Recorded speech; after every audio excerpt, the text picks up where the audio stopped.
You know those conversations that you know you'll eventually have to have, but you're never going to be ready for them to become relevant?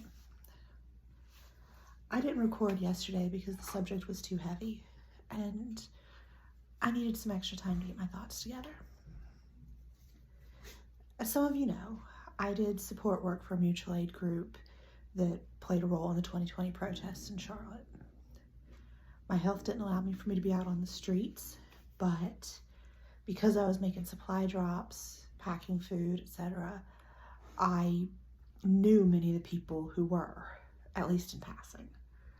And the list of those who were involved, who are now lost to us, was already too long.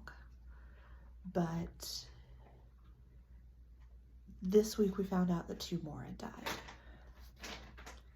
I've always had complicated feelings about death, but you know I hated Les Mis, and right now I'm having to work through feeling like Marius with the empty chairs and empty tables, and it's heavy.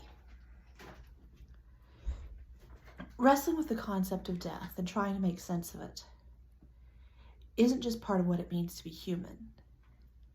Crows have been observed examining their dead for possible dangers to the living.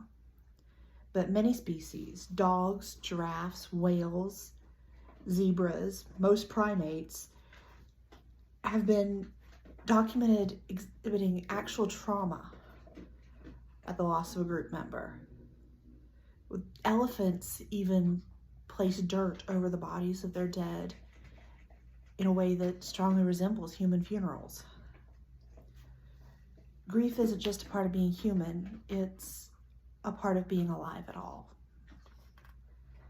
In traditions around the world, we have stories in which even gods struggle with the trauma of loss. The Greek myth of Hyacinthus and Apollo shows Apollo doing everything he could to save his dying lover. And when he can't, he creates the hyacinth flower from the spilled blood.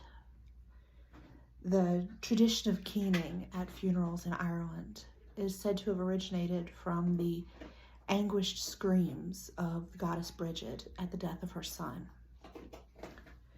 In Christianity, we have the story of Jesus weeping at the tomb of Lazarus. Even gods aren't immune to the pain of loss.